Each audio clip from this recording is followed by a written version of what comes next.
Hello. Today we're at the beach, and I want to show you some of the features that you can see at the beach. Come and look over here.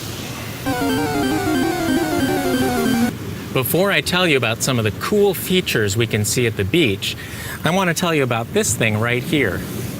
So this is a little poof of fake fur, and what it does is it covers up my microphone.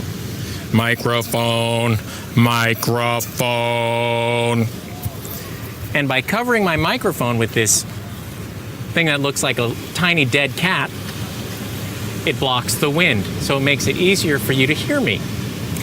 All right, now let's look at some of the features that you can see at the beach. You see these lines here? At the beach, you can often see rocks that have these horizontal lines on them. Sometimes the lines go across, they're horizontal. Sometimes they're vertical, and they can be in any which direction, but they're almost always in the same direction on the same rock. And they're these different colors and different depths. Another cool feature at the beach is you can see these pits in the rocks. See these little pits? And inside the pits, you can often see little sea creatures. See this little tiny snail? There are little tiny snails inside the pits in the rock. Another great feature that a lot of beaches have are tide pools. So you can see here, there's a depression in the rock. And in this rock is seawater. And the seawater is not empty, it's full of little sea creatures. So you can see sea creatures here, like here's a sea anemone, there's a little white crab, and there are many, many of these small shells. Now there's not only animals in these tide pools, also everywhere on the beach you can find plants. This is a kind of seagrass. And here's a seaweed. Plants from the sea wash up onto the beach and rocks. Take a look at this thing. Look at this. It looks like a big sphere here, and then some carrot-shaped thing, and two big branches. What do you suppose this could be?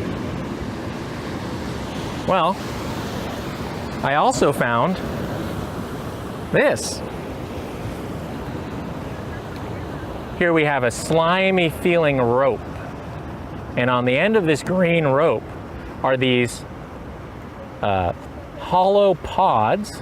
And then we have these leaves growing on the end of the pods. And it has a very slimy feel to it.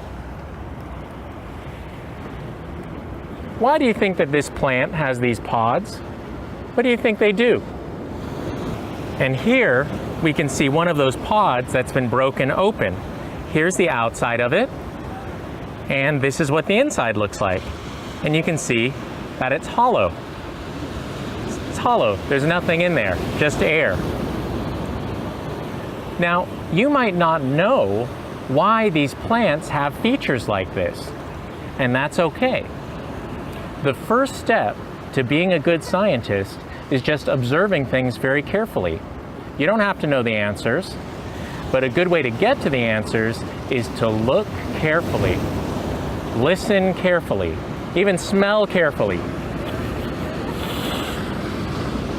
Smells like the ocean.